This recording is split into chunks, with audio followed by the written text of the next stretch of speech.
Hola, buenas, bienvenidos a un nuevo episodio de Webificando, episodio 8 ya. A ver, en el episodio 7, si lo habéis escuchado, fue chit-chat completamente. No hablamos nada aparte de nuestras cosas, nuestras recomendaciones y las cosas que hicimos durante la semana, pero también creemos que eso es parte de la filosofía de este podcast, de que vosotros podáis escuchar nuestros errores o nuestros aciertos por si os pueden servir, o al menos os pueden consolar diciendo, bueno, no fui el único que cometí este error o no fui el único que perdí el tiempo en esto. Entonces, bueno, hoy vamos a intentar hacer el chit-chat un poco más reducido, a ver si lo conseguimos. Y el tema luego que queremos hablar es de tipos de developer. Es decir, bueno, tú quieres hacer un proyecto online, crees que puedes necesitar contratar a ciertos developers o tú te podrías poner a aprender ciertas cosas de cómo hacer desarrollo web, pues qué partes hay que tener en cuenta. Hay varios tipos de developer para la web. Entonces, pues bueno, esto es lo que vamos a comentar hoy. No estoy solo, esto era la introducción, porque conmigo está Robert Menetray. Hola, Robert. Buenas, ¿qué tal? Una intro un poco larga, pero está bien. Y sin guión. Y sin guión. No está escrito, porque, a ver, hay que decirle a la gente que no tenemos un guión establecido. Tenemos un poquito escritas las ideas que queremos comentar. Más que nada, que nosotros nos acordemos que nos pasó esto, nos pasó lo otro. Tenemos un poco el tema, pero luego a partir de aquí pasa lo que pasa. Que hacemos un chit-chat de 1 hora. Básicamente somos muy vagos y es tal como nos sale, pues ahí se queda. O sea, no nos lo preparamos demasiado, la verdad. Sí, bueno, y también porque la idea es que sea una conversación entre tú y yo. Sí. O sea, lo que ya hacíamos antes de grabarnos, que ya llevamos años contándonos nuestras penas, pues lo mismo, pero con micro, básicamente. Exacto. Pues bueno, Robert, a ver, el otro día no nos despertamos porque ellos lo publican a nuestra tarde, pues creo que es de Latinoamérica esta gente, pero podríamos decir que nos despertamos de la siesta con ¿qué pasó, Robert? ¿Qué pasó? Que lo cuento yo. A ver, sí, son de Latinoamérica. Son unos que tienen un podcast, creo que es diario o semanal, creo que es diario. Yo no los he escuchado. Yo creo que es diario. Y me lo comentó una chica que conozco que es de Latinoamérica también. Y, hey, mira, que te han mencionado los de Notipod. Notipod Hoy se llaman. Y básicamente esto, creo que es un podcast diario que explican noticias del tema de podcasting en general. Y bueno, nombraron al tema de Webicaster. Y yo encantadísimo, básicamente. Lo que no sé es de dónde han salido. O sea, si nos han descubierto por Twitter, si es que han escuchado esto en Tribucasters que ya nos nombraron, o de dónde, no lo sé. No lo sé. Pero esto fue hace una semana, para que la gente se sitúe. Sí, fue a principios de la semana pasada. Y básicamente esto de que, bueno, a poco parece que Webcasters, bueno, a la gente le va interesando el tema. O sea, motiva. Aunque de momento no ganó un euro con esto, pero al menos motiva que a la gente le interesa el tema. Sí, que haya gente que se haya inscrito, que esto está bien. Sí. Que de aquí muchas gracias a todos los que os estáis escribiendo a Webicaster. Aparte de inscribirse en la web, de registrarse, también hay un formulario de newsletter en el pie de página. Y por ejemplo, ayer me saltó otra alerta, que te la tengo puesta, que alguien se dio de alta en la newsletter. Y esa persona no está apuntada en la web, por ejemplo. Muy bien. Bueno, se va apuntando gente, está bien al final. ¿Pero ya has creado la newsletter?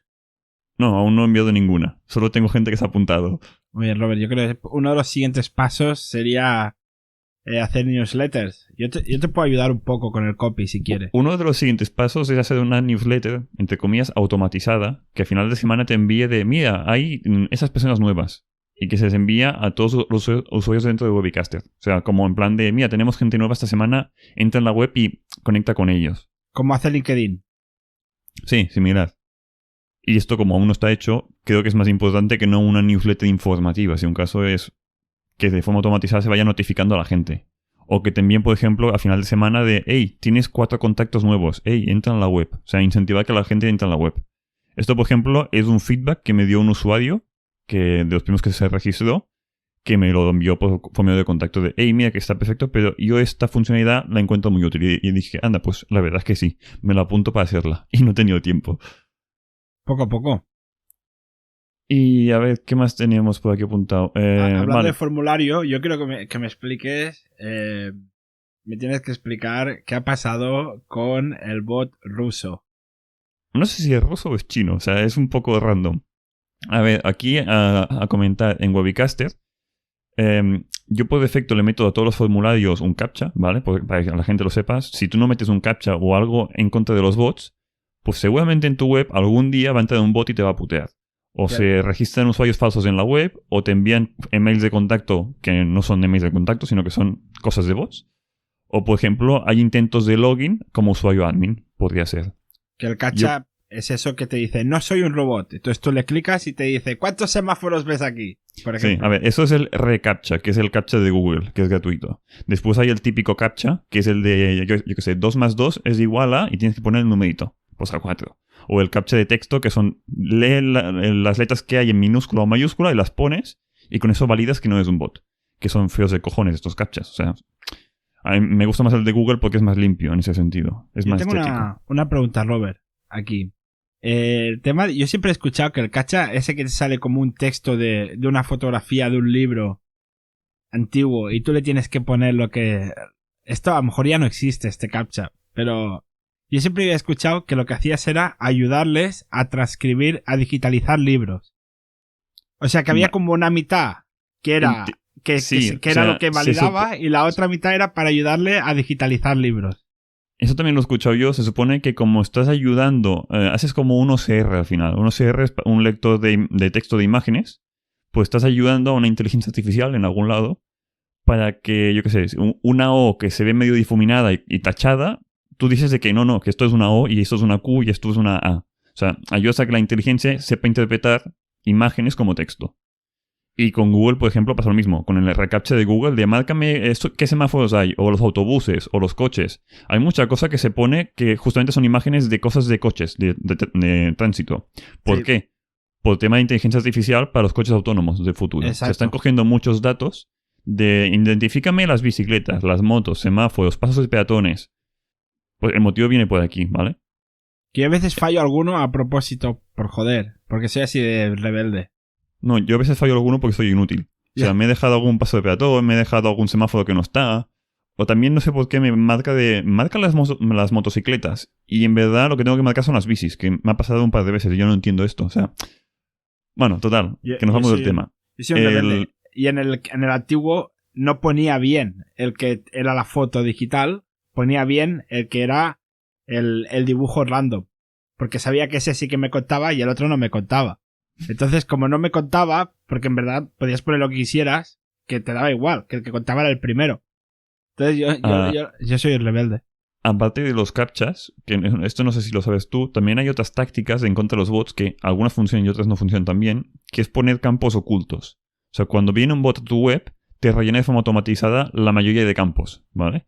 Si tú pones un campo, por ejemplo, que se llama URL, y es un campo que está oculto, que por defecto siempre va a llegar vacío, porque como la gente normal no lo ve, no lo rellena, pero los bots automáticamente lo rellenan. O pones un campo de checkbox de yo soy bot. Pues hay bots que automáticamente le dan al checkbox de lo rellenan, y con esos campos sabes que si ese campo tiene un valor, es que esto una persona normal no lo ha llenado. Y bueno, que hay tácticas de estas. El tema es que hay algunos bots más listos que otros que no lo rellenan expresamente. O sea, validan de que el campo sea visible o no. Claro. Para tenerlo en cuenta. Pero años atrás se usaba bastante más que el captcha, porque es más limpio, no te ensucia la web. ¿Vale? Una pregunta. Si tú... O sea, tú puedes... Para ver si alguien a lo mejor está perdido... tú puedes decirle a un campo si es visible o no a través del HTML, que esto hablaremos más tarde, que es HTML, JS y CSS. Tú puedes decirle a un campo que sea visible o no a través del HTML, del CSS o incluso del JS. Entonces mi pregunta es, si tú lo haces desde el JS, luego el navegador lo pone dentro del HTML cuando inspeccionas el elemento, o es imposible que el bot sepa que ese elemento está... A ver, lo mejor sería que lo ocultase vía JavaScript. Por eso. Porque al final, o sea, pues JS, como Isabel. Porque al final es cuando se renderiza de normal sin JavaScript, que la mayoría de bots no usan JavaScript, pues ese campo es visible. Con lo cual el usuario final, un usuario normal, cuando entre en la web, JavaScript va a ocultar el campo y no va a ver ese campo. El problema es que JavaScript nuevamente no es inmediato, sino que te da unos milisegundos o algún segundo en ocultar el campo. Porque JavaScript se ejecuta después de cargar la página. Con lo cual, depende de dónde esté el formulario. Si está, por ejemplo, yo qué sé, tienes un formulario de búsqueda o un formulario de login que está en la cabecera de la web. Nada más entrar en la web ya se ve. Si hay un campo allí que está visible y pues aquí lo ocultas, hay unos segundos, milisegundos, que cuando el usuario entra, ve que el header hace un movimiento raro de un campo que aparece y desaparece y queda visualmente mal. Y también hay bots, o sea, que... A ver, sí, hay bots básicamente de que tienen como una especie como de analizador que también ejecutan JavaScript de forma interna y son como intentan falsificar un usuario real. Pero bueno, la mayoría de bots son los más simples posibles y con ocultando campos por JavaScript ya te valdría, ¿vale? Pero igualmente, lo más básico al final es metes un captcha o recaptcha y con eso te aseguras de que no es que haya un campo vacío, que un bot, que sí, que no. Aparte, yo que he programado algún bot para hacer crawling, o sea, por aviso, por ejemplo. Si yo puedo hacer un bot específicamente para una web y especifico qué campos quiero que me llene para esa web. O sea, puedo ir a dedo al final de sé que este campo no tengo que llenarlo, pues yo configuro el bot para que no lo use. O sea, al final está bien, pero o sea, no sé si me explico. O sea, no es un bot automático que es muy listo y lo hace todo él solo. O sea, el programador que hay detrás lo puede hacer todo manualmente y crear un bot específico o configurarlo específicamente para tu web y que ataque específicamente a tu web. O solo webs en Drupal, o solo webs en WordPress, o lo que sea. Y si es un bot que se encarga de ir por muchas webs, a ver, si en una no puede, pues salta a la siguiente, ¿no? O sea, al final, sí. Al bot le da igual. El bot no tiene sentimientos. No. Y a ver, trabaja los de Disney, Pixar, ¿podríais hacer una película de bots con sentimientos? Porque todas las películas son cosas con sentimientos. Entonces, sería guay un bot online con sentimientos. ¿Cómo sería? Entonces, ahí lo dejo, señores de Pixar. Vale. Seguramente seguiría cantando. O sea, los bots cantarían. Hombre, sí, claro. Pero eso estaría guay. No, me molaría. ¿Has visto Soul, Robert? No. Pues está bien. Está bien. Yo la he visto y está guay. Así que, recomendación. Bueno, acabando con el tema este de los bots que me han entrado en Webcaster. Yo por defecto activo el reCAPTCHA en todos los formularios. O sea, login, registro, el de recuperar contraseña, por ejemplo. Porque hay bots que detectan esta web es Drupal, vale, pues la dirección de login es /user, porque es un Drupal. En WordPress es otra. Pues intento hacer mucho login, por ejemplo. O con el típico de usuario admin y voy cambiando contraseñas hasta que entro. Que hay webs que se han infectado por esa tontería, básicamente. Porque tienen un usuario admin que no debería hacerlo y una contraseña muy simple. Bueno, total, esto lo activo por defecto. Pero en Webcaster, después de publicar la web, creé un formulario de contacto. Pues en ese formulario me olvidé de activar el CAPTCHA. Es un formulario de contacto que solo me contactan directamente a mí, como desarrollador de la web. Y me olvidé de poner esto. Total, la semana pasada, o hace semana y media, me llegaron 4, en el mismo día, a saco, o sea, con minutos de diferencia, 4 emails distintos. 2 eran en inglés, que bueno, ya se olía que eran de spam. Y los que me hicieron más gracia eran 2 que eran idénticos, solo cambiando la dirección de mail. Eran con el asunto de una web en ruso, o sea, eran no sé qué ruso.blog, no sé qué ruso.blog.ru, o sea, un dominio ruso. Y el texto era como una especie como de cuento o historia china, en chino, escrito en chino, o sea, caracteres chinos, que me explicaba algo de que el emperador de no sé dónde de China, de no sé qué siglo, le gustaba pescar. Y te explicaba cómo pescaba. Y yo flipé de qué mierda me están enviando. Bueno, es la anécdota. Al final puse el reCAPTCHA, lo configuré en 10 minutos y ya lo quité. Pero que la gente lo tenga en cuenta de si tenéis webs con formularios, que cualquier web de hoy en día tiene mínimo el de login o el de registro, meterle un CAPTCHA o reCAPTCHA o algo para evitar que tengas bots. Yo lo que te quería decir, Robert, es que encima de que el bot te hace el copy gratis, tú esto lo coges y haces el copy de Webcaster.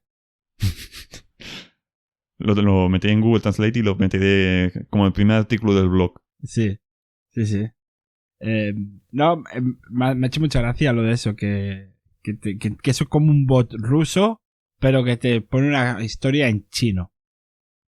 Sí, a ver, este tipo de bots, cuando tienes una web con un formulario de contacto y hay un campo que es email y un campo que es asunto y un campo que es el texto en sí, los bots, a ver, como digo, este tipo de webs normalmente te envían una copia del email a la dirección que has puesto en el campo.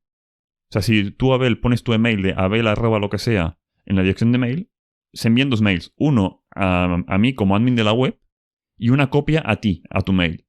Y los bots esto lo saben, y los programadores que programan los bots, lo saben y lo usan para enviar spam tanto al de la web, que se joda, porque va a recibir 1000 mails, como a las 1000 personas con 1000 emails distintos a los que está atacando. O sea, usa tu web para enviar mails. O sea, no de los bots intentan hacerse login o crear usuarios registrados o hacer comentarios en webs. Hay bots que básicamente quieren enviar mails. Y en mi caso, han conseguido entrar en un formulario que era esto, enviar mails. Y por eso había el mismo mail, tanto en inglés 2 veces como en chino 2 veces, con 2 mails distintos. Supongo que validaron de que podían enviar mails a esas direcciones. O sea que si yo voy a un formulario cualquiera y le pongo que mi mail, en vez de ser el mío, es modificandopodcast@gmail.com y le escribo lo que sea, el administrador de la web recibirá un mail diciendo alguien ha rellenado el formulario, y modificandopodcast@gmail.com recibirá otro mail. Con lo que hay muchos formularios que por defecto funcionan así. Le envían una copia al que supuestamente es el autor del mensaje. Claro, yo me el problema es que el autor del mensaje puede poner el mail mal o puede poner el mail de otra persona. Claro. Entonces utilizas tu plataforma de envío de mails para enviar mails a otra gente. Sí, usan la web de terceros, de otra gente, para usarla como web de envío de spam. Vale. Y claro, él recibirá, pues, no sé qué, @webicaster.com, que es el que te ha enviado el mail.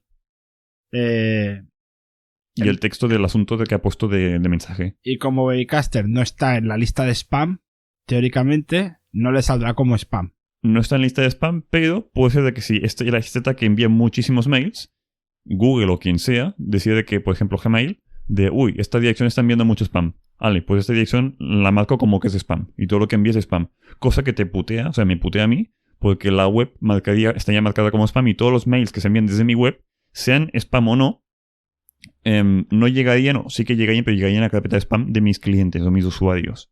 Y eso es un problema, es un problemón. Sí. ¿Vale? Entonces, bueno, tened cuidado, porque fijaros qué fácil que es que tu correo electrónico acabe en el spam de la otra gente. Sí. Vale, no me entretengo mucho más con esto, que nos vamos del tema y no da tiempo si no hablas de lo otro. Exacto. Pero ha sido interesante. Yo creo que aquí hemos aprendido algo. Yo al menos he aprendido algo. Sí, si no, algún otro día podemos hacer algo más concreto hablando solo de bots o temas de estos. A menos de lo que sé yo, que hay mucho tema que yo no domino de esto, pero sí que hay algunas cosillas que he ido aprendiendo con el tiempo que son interesantes al menos. Vale, pues hago un call to action. Si queréis que hablemos de bots, dejádnoslo en Twitter, en comentarios, yo qué sé, enviándonos spam a nuestros formularios, como queráis. Entonces, si vemos que la gente nos habla diciendo que quiere que hablemos de bots, pues hacemos un programa de bots. Entonces, cosa vuestra. Vale, y para cerrar rápido lo que queda del chitchat. Por lo que he visto esta semana, Cloudflare ha hecho este último mes, está en versión beta, una especie como de Google Analytics. O sea, de forma gratuita puedes poner las analíticas de tu web en Cloudflare. Pero tiene trampa, porque lo que he visto es que de forma gratuita puedes poner un JavaScript en tu web, igual que con Google Analytics. O sea, un código en tu web para que cuente las visitas. Eso de forma gratuita. Pero lo que me interesa a mí es la versión de pago, que no la voy a pagar, ya te adelanto ahora. Pero que me interesa es porque sin poner ningún código en tu web, solo con las DNS, o sea, solo con la CDN que ya tengo ahora mismo, por ejemplo en Webicaster, la tengo activada, me contaría las visitas. Y eso es bueno porque como no hay código en la web ni hay cookies, no tendría que tener el banner de cookies. O yo, o por ejemplo la cesta inglesa, no le haría falta tener banner de cookies, porque no había ninguna cookie de visitas. El problema es que Cloudflare esto solo implementa en la versión de pago. Que yo pensaba que era la versión gratuita. $20 al mes. Bueno, la verdad no sé. ¿La más barata en 20 o la más barata en menos? Lo he mirado esta mañana. Vale, pues... Cuando vamos a hablar de esto, lo voy a mirar, porque vale. Saldrá. Y el Robert no se acordará, para variar. No. Entonces, bueno, una cosa. Si alguien se pierde y dice, ¿qué es Cloudflare? ¿Qué es esto? ¿De qué está hablando este tío?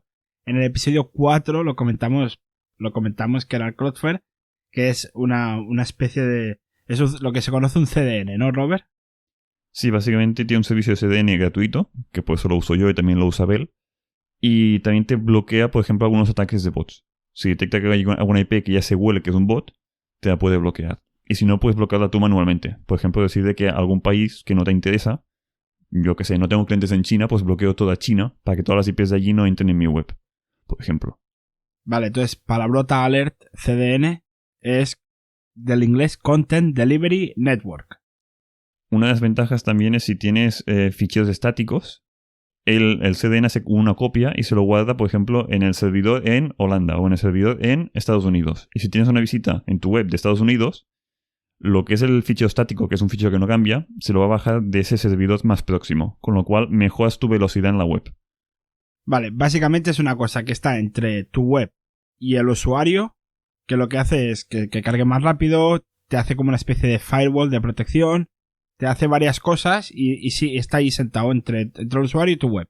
Sí. Entonces es el que le da tu web al usuario, dicho mal y pronto. Por Sí, eso se llama básicamente- Content Delivery, porque es...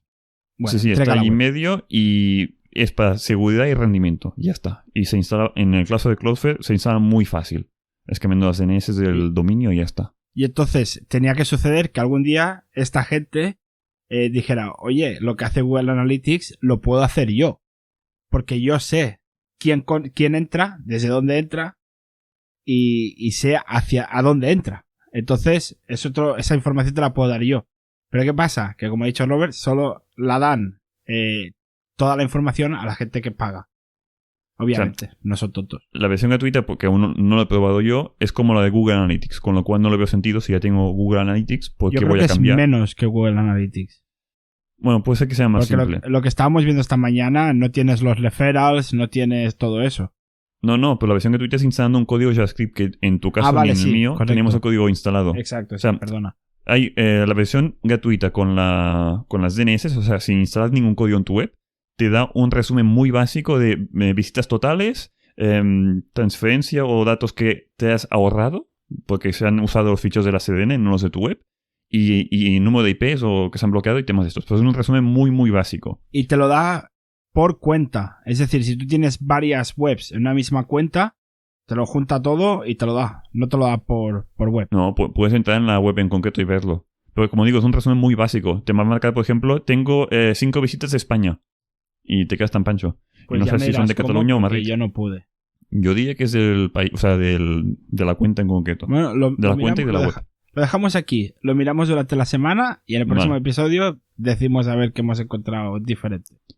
Sí, pero básicamente esto, tened en cuenta de que si no queréis Google Analytics porque no os fiáis de Google, pues hay otros servicios. Hay muchos más, aparte de Cloudflare.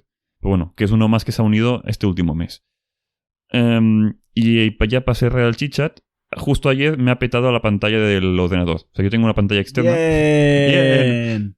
Y maravillas de Amazon, que yo valoro mucho Amazon. O sea, lo que decíamos en un episodio, no sé en cuál fue, que Abel y yo discutimos de que yo soy pro Amazon y él es más pro tiendas de pueblo, o sea, de comprar en proximidad.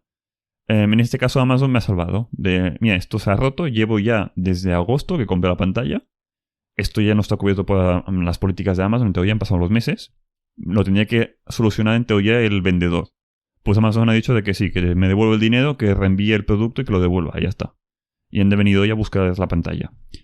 Pero en temas online hay devoluciones. Y se han de tener en cuenta cuando tienes un e-commerce. Esto fue en el episodio 2. Si alguien quiere recuperar que tuvimos un poco de debate, casi nos pegamos. No, es broma. Porque estamos en remoto. Porque estamos en países distintos, que si no. Es el episodio 2. Entonces, ¿te la pasan a recoger? Sí, han de pasar hoy justamente. ¿Qué podría suceder mientras estamos grabando el podcast? Sí, espero que no. También es verdad que en alguna otra cosa que he devuelto me ha pasado de que te viene un mensaje de no, es que no había nadie en casa. Y es, perdona, estamos con COVID, estoy todo el puto día en casa. ¿Cómo que no hay nadie en casa? No has picado el timbre, o sea, no me metes excusas. Exacto. Exacto. O a lo mejor iba a decir, a lo mejor estabas en el lavabo, pero es que no creo que estéis todos en el lavabo a la vez. No, Los no. 4. No, y aparte que si estoy en el baño y tocan al timbre, pues me ha tocado una vez. Una vez me tocó, ¿no te ha pasado nunca? Te viene un paquete de alguien y estás en la ducha. Sí, Ahí me ha pasado. Tenía que salir con la toalla a buscar el paquete. sí. Y además, y luego que no sea tuyo, que sea de un vecino. No, de mi hermana.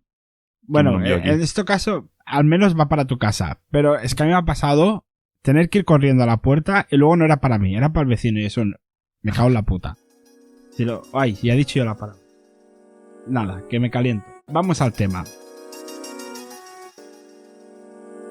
Hola gente, estamos a mitad de podcast, gracias por escucharnos. Si tenéis alguna pregunta o alguna duda, dejádnoslo en la review que nosotros os leemos y si nos queréis dejar las 5 estrellas nos haréis muy felices. También nos podéis contactar mediante la web en webificando.com. Vais allí, clicáis en contacto y allí nos escribís. También por Twitter. ¿Dónde? En twitter.com/webificandop. Sobre todo P al final, que es la P de podcast, el podcast de Side Project. Gracias por escucharnos y seguimos atentos, que lo que nos explica Robert se está poniendo muy interesante.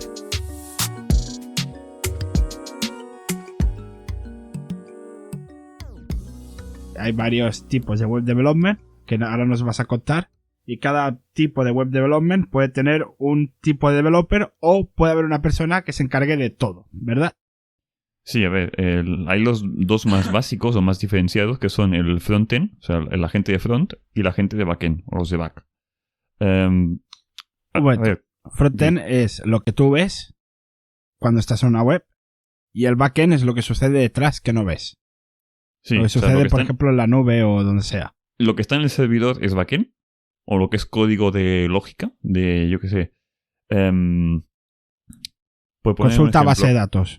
Sí, una consulta base de datos, o cuando alguien compra en un e-commerce que por detrás se descuenta en el stock y se envía un email al administrador para que haga cosas.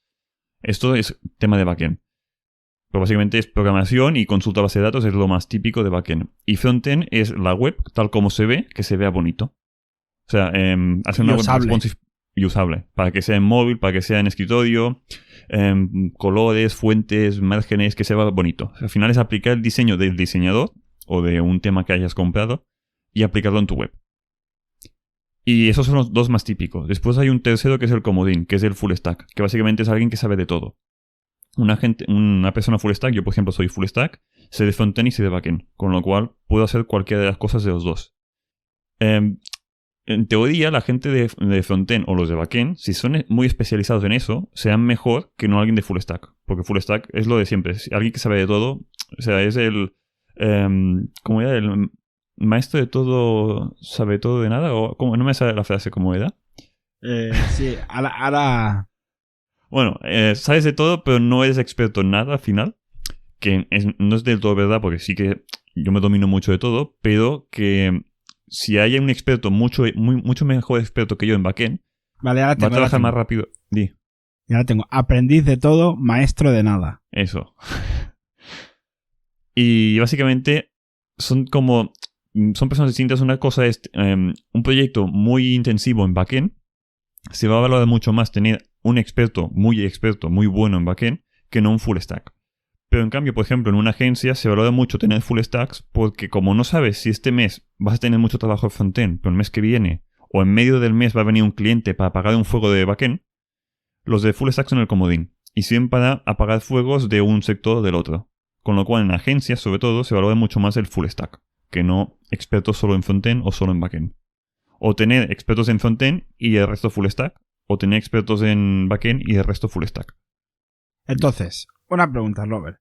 Si tú tienes tu pequeño negocio online y tú dices, venga, va, voy a dar un paso y en vez de hacer un Shopify, quiero ya montar mi propia web, mi propio sistema.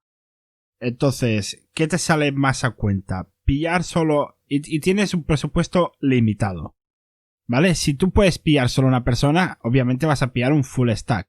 Entonces, mi pregunta es, ¿qué te sale más a cuenta? ¿Pillar a un full stack y que lo haga todo? Y solo tienes a una persona, pero claro, puedes tener el problema del accidente del bus, que esa persona desaparezca a mitad del proyecto y estés jodido. O contratarías, si tú por ejemplo dices, vale, yo puedo ser un poco tecnológico, yo creo que puedo hacer un poco de frontend y contrato a un backend, y si eso luego hago un outsourcing para acabar el diseño bien a una persona que sepa bien, pero solo contratado un tiempo determinado, ¿tú cómo lo harías? Si solo tienes un dinero limitado para una persona, máximo una persona y luego un freelance durante un tiempo determinado. A ver, si hay poco dinero, tanto sea para contratar a un freelance o para directamente ponerlo en tu nómina y tener un trabajador más en tu empresa, yo cogería un full stack. Es mucho más comodín y no sabes... Para empezar, normalmente la gente que quiere una web no sabe lo que implica tener una web y no sabe si quieres algo de frontend, de backend o hay otro tema aquí que no hemos comentado que es el tema de site building, que es alguien que no es programador o no hace falta que sea programador, pero que sabe toquetear cosas de la web. O sea, configuraciones. Por ejemplo, en Drupal o en WordPress creo un tipo de páginas, pongo un campo, configuro todo el e-commerce de dentro, configuro el envío de mails correctamente, configuro las búsquedas de dentro de la web. Que hay mucha cosa que se hace sin tocar código, pero es configuración. Y es gente que sabe mucho de WordPress, o sabe mucho de Drupal, o de Joomla, o PrestaShop, o lo que sea. Que eso ya es otro tema. Pero al final, si tú tienes una web, o quieres crear una web de, por ejemplo, un e-commerce, busca a alguien full stack, porque el full stack también sabe de configuraciones. Alguien de frontend no tiene ni por qué saber nada de configurar un WordPress. Sabrá si un caso maquetar, o sea, poner bonita la web con CSS, JavaScript y HTML. Hay un tema también a tener en cuenta que hay gente de frontend que es muy buena en plantillas básicas de HTML, pero no tiene ni idea, por ejemplo, en crear un tema o una plantilla para WordPress o para Drupal. Porque también hay cosas de tecnología que cambian un poco. En Drupal, por ejemplo, se usa Twig, antes se usaba PHP en el frontend, y en WordPress se usa Twig también. Pero hay gente que no tiene ni idea de Twig, con lo cual solo sabe HTML a pelo y CSS. Son frontends muy buenos, pero para tecnologías que no son, por ejemplo, en WordPress. Yo de ti, si buscases a alguien, buscaría pues un full stack que domine de la tecnología de tu web. Si quiero crear un e-commerce en WordPress, pues buscaría un full stack en WordPress. Si busco a alguien que sea de PrestaShop, pues un full stack de PrestaShop. Cuando tienes mucho más dinero, pues puedes implementar un equipo de uno de full stack, de uno de frontend y uno de backend. Pero igualmente, como no tienes un equipo de 4 personas, no es lo normal, para, digamos, un side project o empresas pequeñitas, es que yo tiraría por full stack, coger 2 full stack al principio. O sea, tener a alguien especializado en backend o frontend tiene sentido cuando eres una agencia. Y una agencia no con un equipo, sino una agencia con varios equipos entre ellos. O sea, una agencia relativamente grande. Si no, es que no encuentro sentido. O sea, estira un poco el dinero, porque alguien de frontend no tendrá ni idea en por qué la web va lenta en temas de consultas de MySQL. O que tu web tenga millones de visitas al día. Sí. Y eso es más cosa de alguien de backend que no de frontend. Claro. Temas de rendimiento. Claro, entonces, si eres una persona que tiene un pequeño negocio en un Shopify, por ejemplo, y dices, venga, va, quiero contratar a alguien porque quiero dar el salto a tener mi propio marketplace que esté en mi web y en mi servidor y yo tener el control absoluto, bueno, la recomendación de hoy del Lover es contratar un full stack si tienes dinero para una persona. Entonces, ¿freelance o en nómina? A ver, a largo plazo te saldría más barato en nómina. Pero, a ver, tiene que ser un negocio 100% web. O sea que, a ver, como digo, que el core de tu negocio sea la web y que sepas muy bien que vas a dar trabajo durante varios meses a esa persona para que te salga a cuenta tenerlo en nómina. Porque si no, de todo el mes estoy una semana o 2 semanas, o este mes sí porque viene y no hay trabajo de esto, entonces es un freelance, porque si no, no te sale a cuenta. Yo, por ejemplo, trabajo de esto. O sea, al final me contrata gente para hacer consultoría o desarrollos muy concretos o mantenimientos de la web. Por ejemplo, también se tiene que tener en cuenta que puedes tener una web y tener una persona contratada como trabajador o como freelance para que te haga solo mantenimiento. O sea, ya no crear cosas nuevas, solo mantener actualizaciones, temas de rendimiento y ir repasando cosas. Pero que esto no te ocupa todo el mes entero. A menos que sea una web, un monstruo de web o que tengas varias webs en tu empresa, con una persona y con, por decir algo, una semana o unos pocos días al mes, tendría que tener de sobras. Vale, y una pregunta, que esto no lo hemos hablado antes, pero es que me acaba de venir a la cabeza, que es que, claro, yo me pongo en la piel de Project Manager y veo que el proyecto va a ser llevado por una persona. Lo primero que pienso es Bus Factor, el factor de accidente de bus. ¿Qué es el factor del accidente de bus? Que es, en tu equipo del proyecto, ¿cuántas personas podrías perder para que el proyecto se fuera irrecuperable? Para que se fuera totalmente y tuvieras que casi empezar de cero. Claro, si tienes una persona, el bus factor es altísimo. O sea, es casi 100% que te va a suceder. Sí, dependes únicamente de ese programador que te lo hace todo. O sea, al final es lo que tiene. Pero también es por eso estás pagando menos. A ver, como digo, si contratas una agencia, que esa agencia provee de un project manager, o sea, una persona que gestiona el equipo de desarrollo, mejor dicho. También tienes un programador o varios de frontend, con lo cual si uno se pone enfermo o está de fiesta por Navidad o le atropella un bus, pues como esa agencia tiene más programadores de frontend, pues va a meter a otra persona distinta. Que va a trabajar más lento porque no es su proyecto principal y se tiene que adaptar un poco. Vale, pero bueno, no te quedas con una mano delante y otra atrás, sino que más o menos el proyecto puede salir adelante. Y lo mismo pasa con el tema de backend. Pero al final las agencias son más caras justamente por eso, porque tienen que pagar más sueldos que una persona sola, que un freelance. Y también gestionar o un equipo o varios equipos. Con lo cual, para pequeñas empresas creo que es mejor, para pequeñas empresas con pequeños, no sueldo, con presupuesto. Presupuesto, no me salió la palabra, es mejor tener un freelance, o uno o dos freelance sueltos. Porque al final te ahorras, project manager no hay, porque lo hace el mismo freelance. O sea, el freelance hace de todo al final. O sea, él mismo hace reuniones contigo, porque una agencia grande, el project manager se reúne con cliente. De aquí se hacen unos requisitos del proyecto.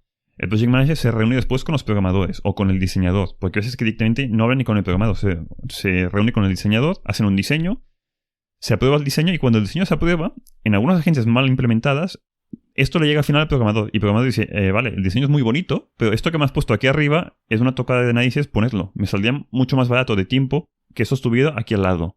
No, pues que el presupuesto y el diseño ya están aprobados. Y ya me parece muy bien, pero podías hablar antes con el programador. O sea, al final hay mucho tiempo que se pierde entre mails y reuniones cuando es un equipo, que cuando es una persona esto no te pasa. Cuando es una persona tú hablas directamente con él, te explica de mí como programador, esto sería más fácil aquí, aquí y aquí, y esto sería más barato porque voy a dedicar menos tiempo. Por eso digo que al final, cuando tienes poco presupuesto, un freelance puede ser muy buena opción, pero como dices tú, te puede salir rana. O sea, puede ser un freelance de que estás saturado de proyectos y el mes que viene, pues sin decirte nada, no te hace nada en tu web. Y tú piensas que eso se haya acabado para el mes que viene y pues no, esto no llega para Navidad, será para enero. Y te ha puteado porque tú querías lanzar el e-commerce para Navidad, o para Black Friday, o para la campaña de San Valentín, o para la campaña que tú tengas de tu sector. Pero bueno, también puede pasar en una agencia, de que te digan una fecha y que tampoco lleguen porque también tienen muchos proyectos, o se les ha caído, ha habido un accidente de bus de un programador suyo de otro proyecto más importante que el tuyo y han cogido tu programador y se lo han puesto al otro proyecto. Y a ti no te han dicho nada porque, bueno, más o menos vas tirando para adelante, pero claro, vas a menos velocidad y tampoco llegan a la fecha indicada. Que también ha pasado a veces, de que alguien coge la baja por enfermedad y, bueno, haces ahí pílulas entre la empresa para conseguir que todos los proyectos que no se queden parados, pero que vayan más lento, pero bueno, que vayan avanzando poco a poco. Pero bueno, eso ya es más gestión de proyectos que no frontend o backend. Eso ya es más tema de... Entonces, yo imagínate que te vengo a ti para contratarte como freelance, ¿vale? Pero si yo te contrato a ti para que me hagas la web, yo me preocupa el bus factor. ¿Cómo te puedo decir? O sea, ¿qué puedes hacer tú para que a mí no me afecte el bus factor si te pasa algo y yo le pueda ir a otro freelance con el proyecto y decir, mira, esto es el proyecto, síguelo, continúalo tú? A ver, hay cosas a tener en cuenta. La primera es, si a mí, por ejemplo, me viene un cliente con la web a medio hacer, porque hay otra persona que lo ha hecho y la ha dejado a medias, yo casi siempre le diré de que no, que te la hago desde cero de nueva. O sea, a mí me sale más a cuenta por tiempo. O sea, no tengo que ver qué ha hecho esta otra persona, cómo lo ha hecho de mal y arreglar cosas. Porque me he encontrado en su día desastres trabajando de esta forma, que fue mira, no, he pringado. Te dije que eran 20 horas, pues que está tan mal hecho que voy a tardar muchísimo más. O esto está decentemente hecho, pero para hacer lo que me pides, no he tenido en cuenta esta otra funcionalidad que con lo que ha hecho no me sirve, tengo que rehacerlo igualmente. Aunque por rendimiento funciona bien, cuando lo de la fase 2 no está pensado con lo de la fase 1 que está acabado por otra persona. A ver, como digo, como no había una visión a futuro de este proyecto, pues hay cosas que no están bien acabadas. Total, que al final es, mira, no, te hago proyectos de cero, presupuesto cerrado, sea tanto. Y hay gente que al final dice, no, es que claro, yo ya he hecho un desembolso con la otra persona que me ha dejado colgada, no te puedo pagar tanto. Y es ya, pues que yo no voy a trabajar para cobrar menos, o sea, no me sale a cuenta a mí, como programador.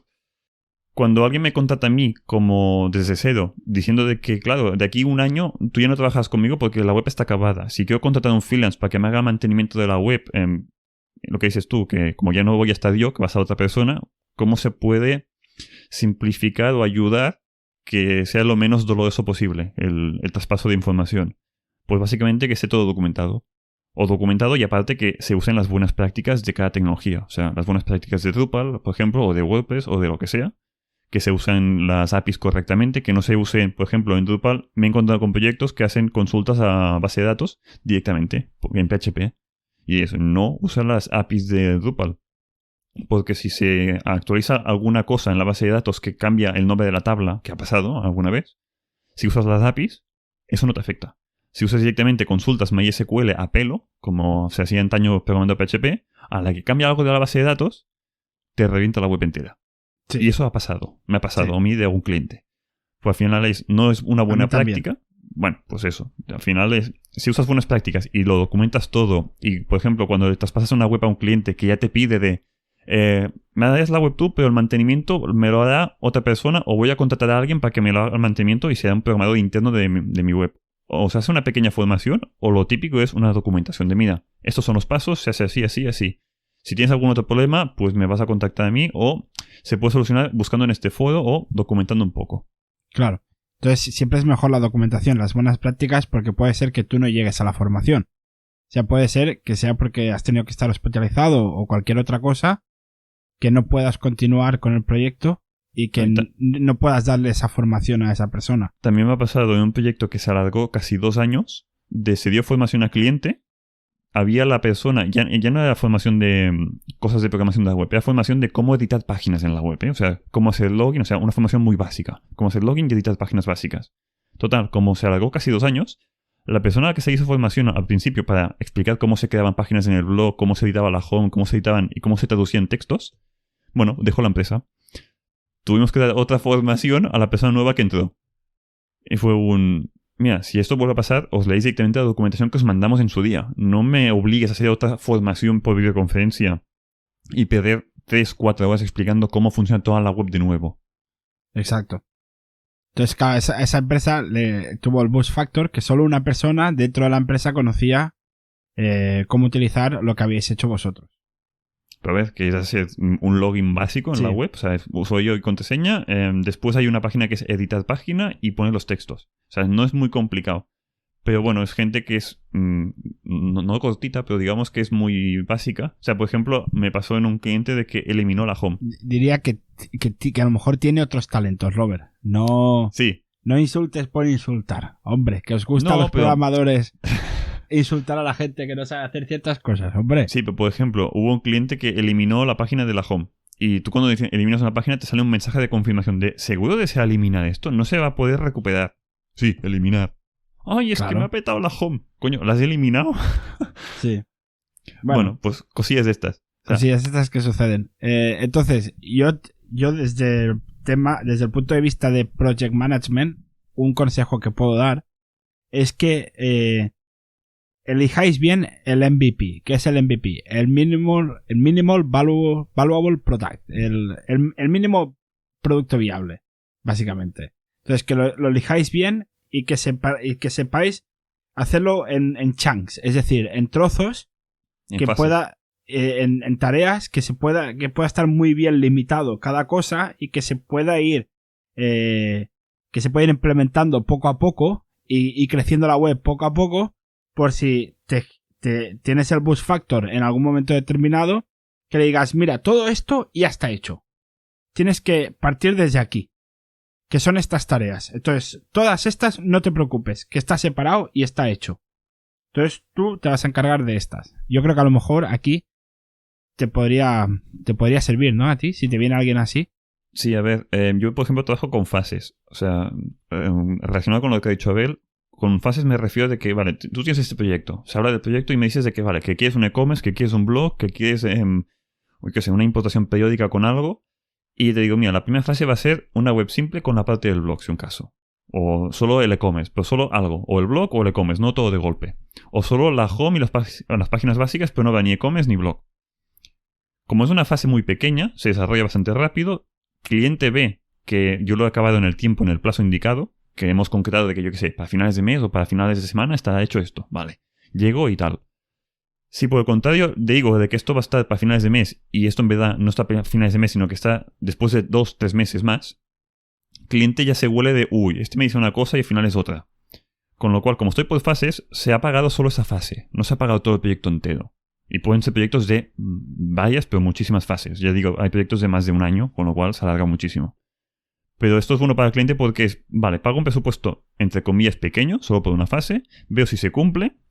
Si no se cumple, se puede rescindir el contrato y decir, mira, vale, me he gastado, yo qué sé, 1.000 euros por esta fase. Veo de que no, yo qué sé, en las reuniones yo te digo una cosa, tú haces otra, o me decías de que esto está ya para finales de mes, o que podía publicar ya el e-commerce para diciembre, y esto vemos que estamos a primera fase y no vamos a llegar a tiempo, pues mira, cortamos y cambiamos de tecnología, o cambiamos el programador, o cambiamos lo que sea, y dejamos de trabajar contigo. O sea, trabajar por fases tiene la ventaja esta, de no pagas todo de golpe, porque hay gente que, no sé cómo se lo hace, yo no lo he conseguido, que un cliente le paga 10.000 euros de golpe por adelantado, sin tener la web acabada. Y eso, yo no lo he conseguido, que ojalá, pero aparte tampoco lo recomiendo, porque es lo que dices tú de, ¿y si a mí me pasa algo el día de mañana? O sea, me atropella un bus, tengo una enfermedad, lo que sea. O te viene un proyecto que te interesa más y dices, bueno, yo por estoy ejemplo, ya fuera, quiero ir al otro. No, o también de, yo qué sé, soy muy mal programador y no cumplo con lo que le he dicho al cliente. Que también ha pasado gente que dice que sí, esto te lo hago en Drupal más barato de lo que lo hago yo. Y después se vende que lo han calculado mal y dejan colgado al cliente. De, mira, no, te entregamos lo que tenemos hecho, que está a medias, y búscate la vida porque con el presupuesto que te hemos dicho, esto no lo podemos acabar. Porque hemos cogido 2 juniors y hemos visto de que en vez de, yo qué sé, 2 de tiempo, esto es 6 de tiempo. Con lo cual, el presupuesto se nos queda muy, muy pequeño y no tenemos margen de beneficio. Vale, cortamos aquí y ya está. Y cliente cabreado de, pues que me has dejado una cosa a medias. Si vas por fases, esto te lo vas a comer igual, pero vas a perder menos dinero y menos tiempo, sobre todo. Y luego podrías hacer contratos por fases. Sí. Es decir, contrato de la fase 1, contrato de la fase 2. Entonces, al menos, si tú en la fase 1 dices, aquí se acabó, que te lo continúe otro, no estás incumpliendo ningún contrato. No tendrías problemas legales. Y las fases, además, tenían que ser, como decías tú antes, cosas que sean mínimo producto viable. Algo que esté acabado, que no esté a medias. O sea, si yo te entrego una web con la home y las páginas básicas, es una web que visiblemente está bien. No tendrá e-commerce ni blog, pero bueno, está bien. O si yo te entrego un blog sin e-commerce, el blog funciona. Y el blog está maquetado y el blog está bien. O si te entrego el e-commerce está bien. Me refiero al final de que, como yo puedo decir algo, tengo un presupuesto muy limitado. Lo hago por fases. Tengo 3 fases. La de crear la home y formulario de contacto, muy básico, para que al menos la web esté visible. La fase 2, que es crear un blog. Y la fase 3, que es meter el e-commerce. Bueno, pues si el del e-commerce, por ejemplo, no llego por tiempo o por presupuesto, pues se pone, por ejemplo, para el año que viene. O, por ejemplo, es la fase 2 es el e-commerce y la 3, si da tiempo y hay presupuesto, se hará el blog. Y si no, pues no se hace. O si no, se va a contratar a alguien que haga un WordPress y que no sea un Drupal, que sea otra cosa. Pero es tener el margen de maniobra. O si te piden un requisito de que, yo que sé, que el e-commerce tiene que tener control de stock, pues eso puede ser una tercera fase de implementar un control de stock en el e-commerce. Pero tener un e-commerce montado que se pueda vender, aunque no haya control de stock, aunque lo hagas tú manualmente en un Excel. ¿Que en un futuro está bien tener control de stock? Sí, pero ahora mismo no hay el presupuesto en el tiempo. Pues lo haremos para la fase de aquí 2 meses o de aquí 1 mes o lo que sea. Por ejemplo, en Webicaster, yo lo he separado por fases. La primera fase fue una cosa muy básica que no se llama casi ni web, pero bueno, la publiqué. Landing page, que se conoce. La landing page que había. Bueno, eso fue la fase 0. Además era lean, que era sin programar. Sí, era con usando Cart. O sea, era como decía Abel, una landing page muy básica y bueno, con eso lo publiqué en un par de sitios y obtuve feedback de gente. Por ejemplo, con esto obtuve una entrevista en un podcast, básicamente, sin tener que programar nada de web. Esa fue la fase 0 mía. La fase 1 fue directamente, vale, programa una pequeña web que tenga la home bien maquetada y que tenga el usuario se puede hacer login y te puede estar por dentro de la web, pero no hay nada de pagos. Ahora mismo estoy en esa fase y en Webicaster no se puede pagar. O sea, hay un botón de contratar ahora que te lleva a una página que sale un texto de aquí no puedes pagar porque ahora mismo esto no está implementado. Estamos en fase beta o algo así puse en el texto. Y la fase 2 será implementar el sistema de pagos. Cuando vea de que la web realmente hay gente que lo está usando y hay gente dispuesta a pagar, ya perderé el tiempo, o invertiré el tiempo, mejor dicho, en implementar un sistema de pagos. Poner un Stripe o poner un Paddle o lo que sea. O un PayPal o lo que sea. Pero me refiero, es un mínimo producto viable. La web ahora mismo la gente la puede usar. Aunque no sea pagando, es en forma gratuita, ¿vale? Y hay clientes que esto no lo entienden. No, yo quiero sacar la web con todo. Quiero un foro, quiero una tienda, quiero un blog y quiero un Moodle para que la gente se dé de alta ahí dentro y quiero un foro y... A ver, tú quieres 1000 cosas, pero tienes un presupuesto muy limitado y sobre todo, ya no el presupuesto, un tiempo limitado. Siempre queremos todo. Sí. Sí. Pero cuando tienes un equipo pequeño y sobre todo, normalmente es un tiempo de lo quiero publicar ya para enero. Pues no vas a llegar. O sea, o dejas la mitad de las cosas o no te va a dar tiempo a llegar a todo. Y vale, pues... A ver, que nos hemos ido del tema porque esto ya no es frontend y backend. No, pero yo creo que es interesante porque el que nos pueda escuchar puede ser tanto una persona que necesite un desarrollador como el desarrollador que pueda necesitar que sea el contratado. Entonces, siempre es bueno tener estas cosas en consideración, yo creo. Y está bien repetirlas. Aunque quizás las oímos demasiado, pero bueno, siempre me gusta repetírselo a la gente esto, porque a mí me preocupa. Yo creo que es más problema de gestión de proyectos que no de si te hace falta un backend o frontend. O sea, lo que he visto más yo en clientes, ¿eh? Al final acabas cogiendo... Hay mucha gente que sabe de full stack. O sea, tendrá mayor o menor medida en backend o frontend. Pero más o menos se apañan y salen para adelante. El problema es más que nada la gestión del tiempo y del proyecto en sí. Exacto. Entonces, bueno, si eso... la semana que viene podemos hablar un poco más de lo que es frontend y backend, de las tecnologías que están implicadas, de qué es cada tecnología, y nos ponemos un poco más geekies, por decirlo de alguna manera, más el sombrero de programador, Robert. ¿Te parece bien? Sí. Bueno, yo no me lo he quitado nunca.